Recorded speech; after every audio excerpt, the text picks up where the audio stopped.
Also, I curse. I hope that doesn't offend you. I do too, so we're Okay, good. good. So you don't have to do one of those things where like, oh wait, is it okay if I curse on this show? Uh, I'm not really refined. Beautiful. Great. Well, Helen, thank you so much for joining me on my show. I really appreciate your time today. I know that these are weird circumstances, so I'm grateful. Thanks for having me. Sure. I always like to start my podcast with learning about you as a person. I related a lot to the bio that you sent me. I had a little bit of a scrappy upbringing myself, but I find that um, people that have been through challenges, especially in their youth, are armored to a bit where it makes them be able to like push themselves through adversity, and I find that they make really great entrepreneurs. That's just my own personal experience, but with that being said, I appreciated you being so just sort of open about some of the challenges that you've had, because I find that to be very relatable and also very authentic. So I'd like to just start by opening up to you a little bit and just tell me a little bit about yourself and your journey. Yeah, so I kind of grew up not your typical upbringing, as you mentioned. Was raised by a single mother who was from Mexico, Yeah. barely spoke any English coming into the She's country. probably a very badass woman, I imagine. She is. She Yeah. is. She's a trip. My mother is like, she's everything. Anyone that meets her is just blessed to like be in her presence. She's a Mm. very memorable person. Um, but yeah, I mean, she just seeing my mom like raising her kids and doing it alone, and it literally gives me zero excuse in life. And I always go back to that because I've seen her struggle. I've seen people be really rude to her because she doesn't speak English, and she did everything on her own. I mean, she literally, brought it. We had not much growing up. My parents divorced, and they went through really hard times and completely bankrupted our family, being going through a divorce. So my mom was really struggling with cash and money. There's times we didn't have money for food. We didn't have money to like heat the house, and we lived in Philadelphia at the time. We No way, used I'm from Philly. to, yeah. Yeah. So growing up, there was times where we couldn't heat the house. So every summer we would chop wood for the entire summer so that we would have enough wood to actually put in the fireplace and heat the whole house. To this day, I hate the smell of like fireplace or like barbecue because of that. Because I would go to school and it would like completely reek of smoke, and we were like, "Oh, I love that smell. It's like you were at a cabin." I'm like, "Yeah, I was at a cabin. I was feeding a fire all night to keep the house warm." So, I mean, yeah, I mean, I just kind of grew up like that, but we were always super positive. My mom was very positive force and very positive female um like person in my life. And as I've grown up as an adult, I just go back to those experiences, and I still to this day I don't know how she did it. So I Mm. feel like I have zero excuse to complain. She brought me and my siblings into this country to have a better opportunity, and that was really one of her main driving forces of like wanting to come to America, as she knew Mexico wasn't going to give her much opportunity being a female, being a single mom. And she like did it on her own to come into this country. And, I really, anything that happens now, I'm like, well, I speak English, I'm healthy, I have good support system. If my mother was able to do it without any of that, what is my excuse? Like, I have zero excuse for that. So, my upbringing, like you said, it just kind of makes you super scrappy and makes you more weathered to this kind of Yeah. situation. And I actually had a post on Twitter where I mentioned, I'm like, I feel like growing up poor kind of set me up for this pandemic. It was like eating the same food every day, like totally fine. Like being creative with like your food choices and like the little like packaged soups and stuff, and you throw in some vegetables or whatever. Like I'm used to being so scrappy like that for me this is like my comfort zone, not having to go out. I'm like, I never went out. I didn't have that childhood. I didn't go to spring break or anything like that. I had to pay for my books. Like it just wasn't an option. uh, I really loved how you talk about it, like doesn't provide you an excuse. And you say like, I don't know how they did it. Man, my parents had me really young. Um, and you know, I'm 33 now and I have a dog, right? And you know, sometimes I look at them and they were in their teens with like two kids and just like, what were you guys thinking? You know, like how on earth did you do this? And the whole 80-hour work weeks and just so relentless and so relentless. So yeah, anytime I like start feeling bad, I remember one time I was having a conversation with my pop, um, just trying to make it. You know, I moved to Florida 10 years ago and I was in some trouble and stuff. So kind of was starting all over and starting my companies. And he says, so wait a minute, you want to be on your own and work and do whatever you want to do whenever you want to do it, and like you don't want to be scrappy and work hard all the time, and like you don't want to be tired. And then reminded me of, you know, how challenging it was for them to raise us as a family and like everything they sacrificed. So I appreciate you opening with that, because I think that it's like you said, it's turned into a real asset for me because I don't need a whole lot. And I like really value my parents. So I just think it's, I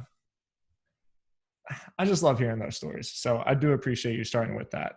But, Yeah, yeah, of course.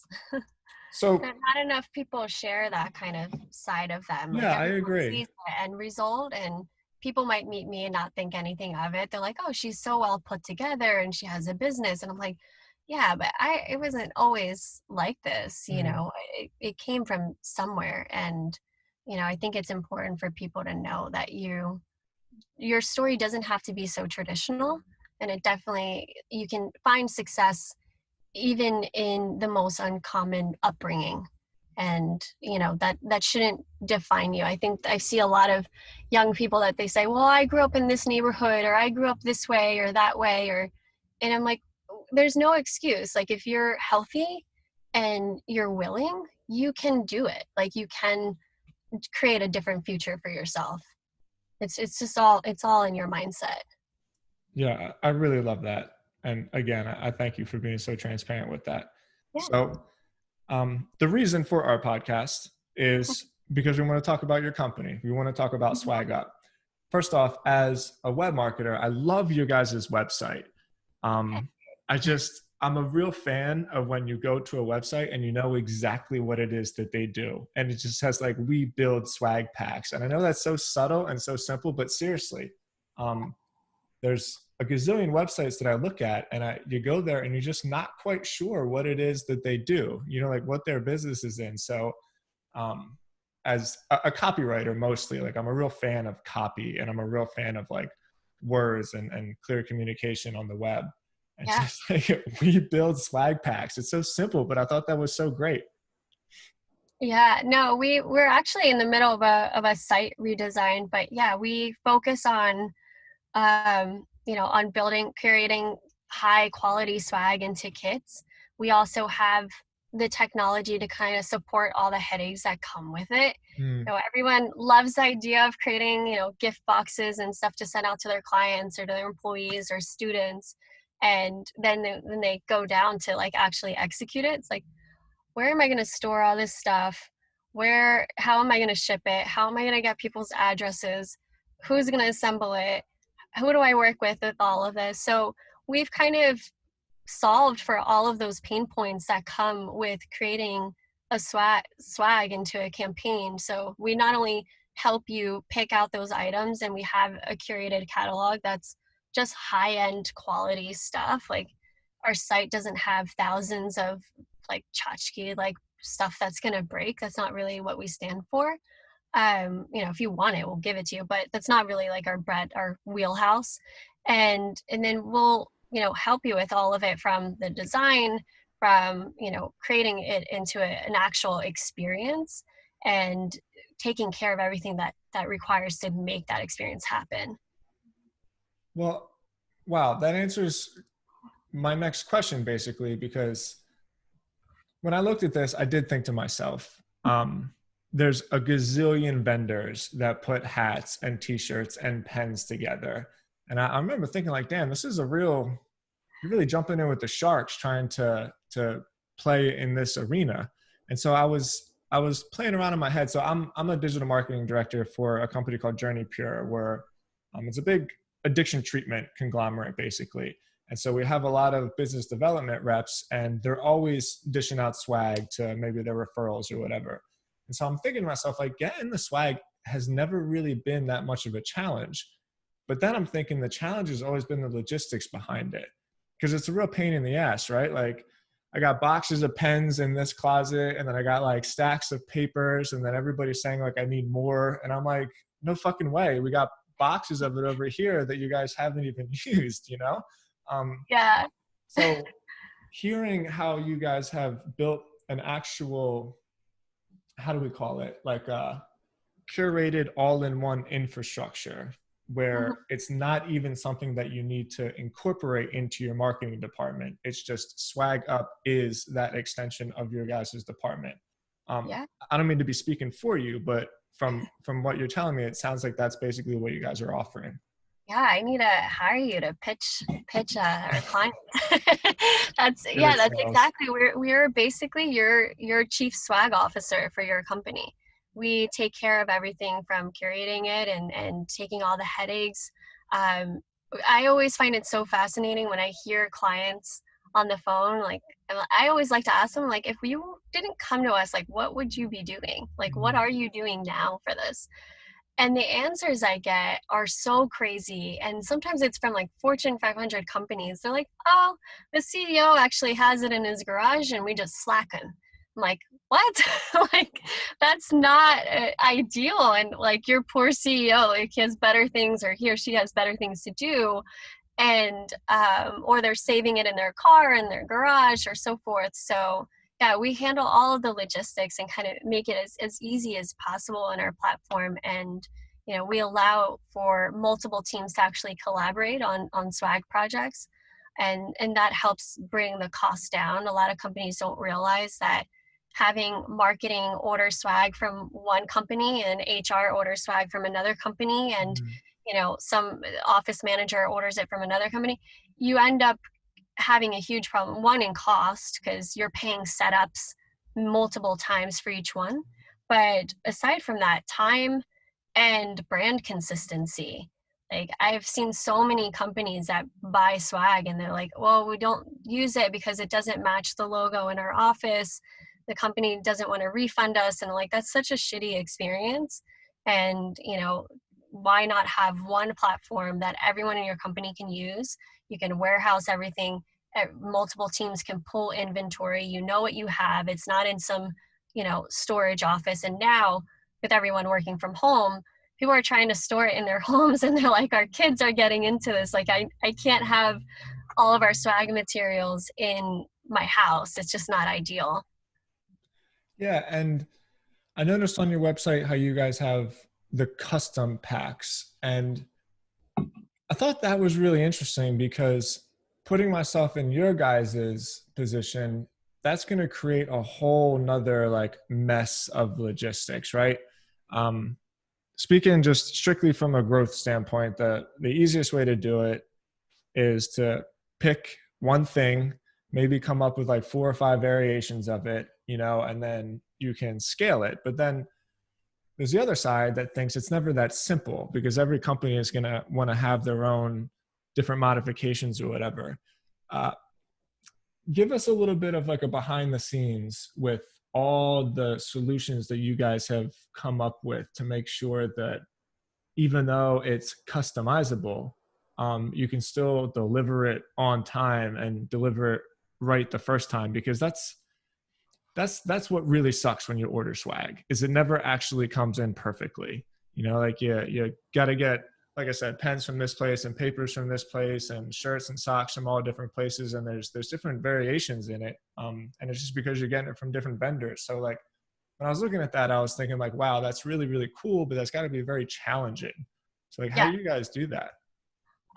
One, hire people that are thoughtful, like, Mm. just off the bat. Like, anyone that's buying swag, I feel like, comes from a very caring personality. it's a thoughtful way to do anything. It's a thoughtful way to do marketing. It's a thoughtful way to do sales, thoughtful way to onboard someone. It's just a thoughtful experience.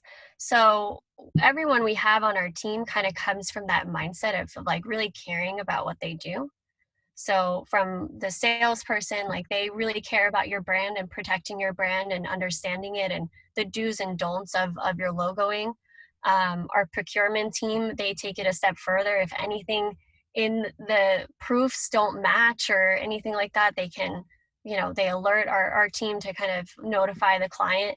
And then something very unique to our business that I honestly don't know any swag company that has this, but we actually have an entire QA, like a quality assurance department, that when the items actually come in, they inspect everything. And sometimes we're probably too picky that we've actually had vendors tell us that they don't want to work with us because they said we're unrealistic. And that's fine, because I don't want to work with companies or vendors that don't care about their end product.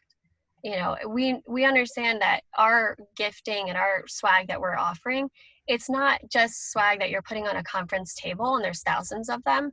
Like, you're sending it to one person, and if there's a nick or a scratch or some type of inconsistency, it's going to be louder and more noticeable because it's curated in a gift and it's only going to one person. So we want to make sure that everything kind of lands the right way. If you're investing X amount of money in it, it has to be perfect all the way through. So our team's really like on top of it with that. And we've gotten really lucky that they're sometimes they come to me like, Helen, this client's like, their shirt doesn't look good. Like, look at it. And I'm like, it's not that bad. But we're just so like picky about it. We see so much of it that we're probably more OCD than our clients would be about the swag, because, we want to make sure they're having a really great experience and that it like becomes a viral thing for them. Yeah. How did you guys build into that? I may be completely making this up, and if I am, forgive me, but I thought I saw somewhere you guys are almost at like 50 employees now. We are. So like, I can't imagine you hired all 50 people at the same time. Like, Oh. you know what I mean? Like, I was just fascinated with like the journey. So let me even back up a little bit before that. How did this idea start? Was this something that you guys just came up during like a coffee conversation, or did you see like an opening in a market that you wanted to take advantage of?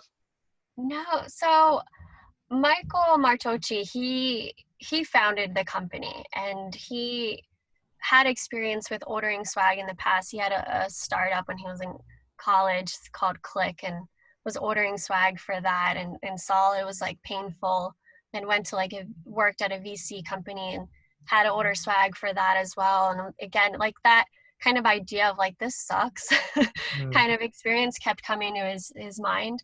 And it initially started with him wanting to create a brand. Like, when you think of soda, you think Coca-Cola. When you think of sportswear, you think Nike, Lululemon. Like, there's very like distinct identified like brands with every like industry, and the promotional industry has been kind of stale. There's really isn't a brand that speaks out, and there really isn't a brand that speaks out to your startup culture and to the new generation of business. They're working with really nice platforms and really nice softwares. They're working with Slack, and we have Stripe, and those are really nice brands. And we just never really saw like your swag brand in that umbrella of like what a user wants to see visually and just like overall the ease of using it. So it first started with let me just dedicate my time to startups and focusing on doing startup swag. That's actually what the first company's name was. And he focused on that because that's the first thing people do when they raise money is, let's buy swag. And from there, he had the vision of just having it where, it's very curated item. Don't show a million products. We know people want swell. They want sticker mule. They want, Corsical, Patagonia. Like, why show them all these cheap alternatives? That's not what people want.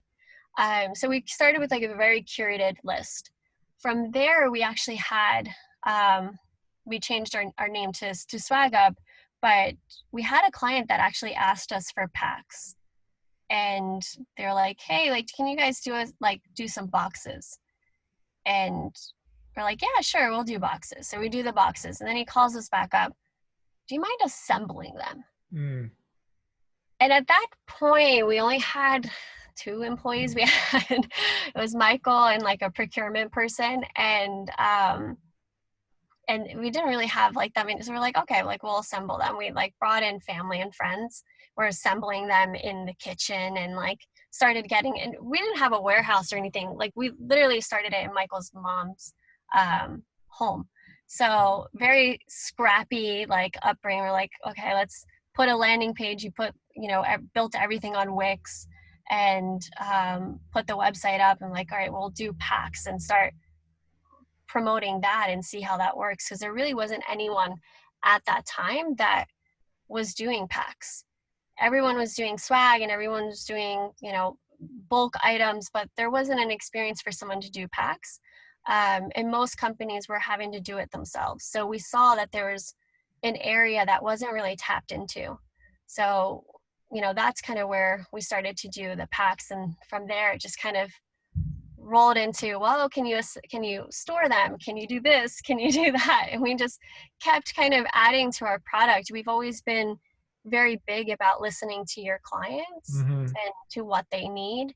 I think if we would have went in and did market research and saw that nobody's looking for this and no one's doing that, like I think we probably wouldn't have done this approach. But since we've always been very customer centric, our product has evolved and grown with our clients, and it's now become a huge warehouse, and now we have 50 employees and we're growing, and it's crazy how fast it happens. Is it getting to the point now where you're actually starting to talk about the little stories, back when there was only 5 of us and we fucking like slept on the floor, and now, it's all big time. I miss those days sometimes. I hope that you guys like have those stories to share. So yeah, we do. Yeah, we all have employees that were with us from the very beginning, like sure. That complaint that they just share about it. They're like, remember we were in a warehouse with no AC and it was like the hottest summer. Like, yeah. So yeah, we have so many great experiences from that. Yeah, and I loved a lot of what you just said there, because you really you really changed my viewpoint on it. So you and I got introduced, I think it was D-Rock or something, sent out a tweet just saying that like you were looking to be a guest on some podcast. And so I looked it up. I was like, oh, swag, like that's interesting. Sure, why not? And just being fully transparent, like I didn't really think that it was really like that sophisticated or anything. But like listening to you talk about it, wow, like you're absolutely right. There is no, when you think of startups and you think of new online business culture, there are definitely those like identifiable brands that mediate some kind of pain point. You mentioned Slack, like, yes, absolutely. I think maybe for project management, we mentioned Trello before. If you think of other softwares, like I'm an SEO, so there's one called SEMrush that we use a lot, and they really do have like brand recognition. But the reality is that the person to person, the gifts, like the extension between the business and the client and how you make them feel, that really is just as valuable as all the fancy tech stuff. It's still probably the most valuable thing that there is. And listening to you talk about it, I was like, damn, like that makes perfect sense for something that is so important in business as, let's just call it gifts or swag or, subtle gestures of like appreciation. It's every business everywhere. Like that's going to exist. And I can't think of a single place where I would go, oh, you need swag? Go there. It's always a pain in the ass to find the local vendor, the local printer. And like Yeah, like I said, I didn't mean to brush it off or anything. I thought it was just kind of like another upstart company. It would be a cool conversation. But after listening to you, like there really is something to be said there. There's a brand to be built there. And I think you guys can own it. Yeah, yeah, and that's our mission. Like we want to be known as the brand Yeah.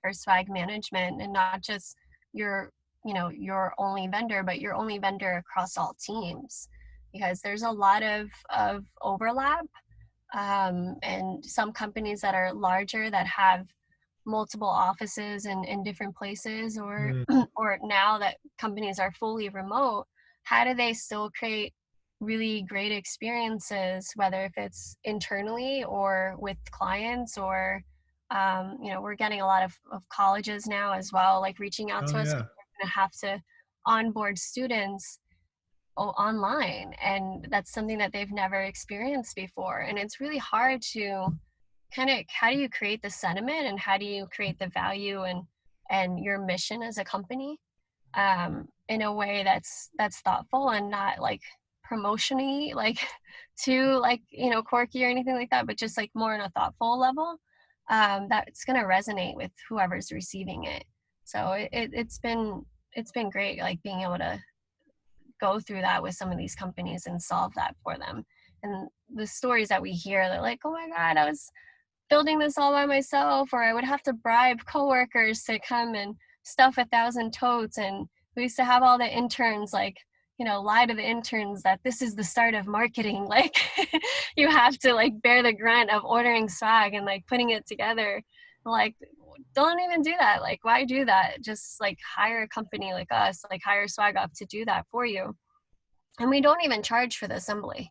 It's part of working with us. And same with our platform. Our platform, we don't charge for our platform either, because we feel like it's a complement to swag, and it's a tool that's needed. You can't do one without the other. It's just, it's really difficult for companies to do that. Yeah. And that's like a perfect transition. First of all, thank you so much for your time. I won't keep you too much longer, but I Yeah. did want to touch on that last aspect because, again, in my experience with it, the difficult thing is there's two of them. There's the assembly, and then there's the actual dashboard of like ordering it. Um, like it's not anybody's fault. It's just local vendors don't have CTOs. They don't have anybody that understands how to bring somebody through like an easy purchasing experience that that is like transparent. And what am I trying to say? There's been so many times where I looked at everything with my order, and right before I hit buy, I thought to myself like, is this all like right? Am I actually buying all the stuff that I need? And so like I haven't looked into your dashboard obviously because like I haven't bought anything from you guys, but I want to know how much time and how much of a priority that the technology side of it has been for you. Yeah, we've completely pivoted from being an agency. Like I think in the beginning of it, we Mm, were kind of seen as like an agency. And that's honestly like when I first started into SwagUp, and one of the reasons why I came on board was to kind of make that shift into more of a technology company. cool. And that's been more and more of our focus, is creating the technology to kind of support the entire swag, swag for any purpose, and Mm, utilizing it across all teams and so forth. So the technology has grown, and we're releasing more and more features every week, refining and perfecting. And now we're starting to integrate with sales platforms and with design platforms, and cool. creating partnerships with really big agencies. If you want like a really custom like brandy experience, you can do that through our platform. So we're really thinking outside the box, and it's kind of expanding. And now we're even doing like redeem pages and integrating into your Shopify. You have Zapier connection, so the technology has really become more of a focus. I would say we're getting to a point where swag's probably the least interesting thing we do. It's, if we're become your swag management platform and for the modern workplace, basically. Helen, this is all really cool. Like seriously, you totally sold me on the idea, on the concept of the functionality behind it, on and most importantly, you sold me on the idea, which I think is what you need to sell to like your customer on don't worry about that anymore. Just leave it to us because it's Yeah, so annoying, but every business needs it. And then especially the bigger a business gets, if they have different brick and mortar locations, it's just the logistics become a nightmare. it And, does. and yeah, like, wow. Congratulations. Yeah. Good luck on the future of SwagUp. I'm definitely going to be following you. Like I really mean it where I think that you guys nailed it where there's like a brand opportunity there, not just some new company that you can get some referrals from people, but like actually own that brand space. So I think it's really great what you guys are doing. Congrats. Thank you. Thank you. And thanks for having us on your podcast to kind of explain our story and where we're going. So it's been great. Yeah, I'm excited. Cool. Well, let's keep in touch. If anybody wants to reach out to you guys, if anybody needs to inquire about some of your services, obviously the website is swagup.com. But if anybody wants to reach out to you guys directly, like where can they find you? They can go to our site or they can email me, helen@swagup.com, team@swagup.com. So yeah, they can find Cool. us on the web or reach out to us directly. Yeah. Fantastic. I will put all of those in the show notes to the post. Helen, thanks Okay. again for your time. Let's do this Thank again in you. like a year. I can't wait to see how far you guys are then.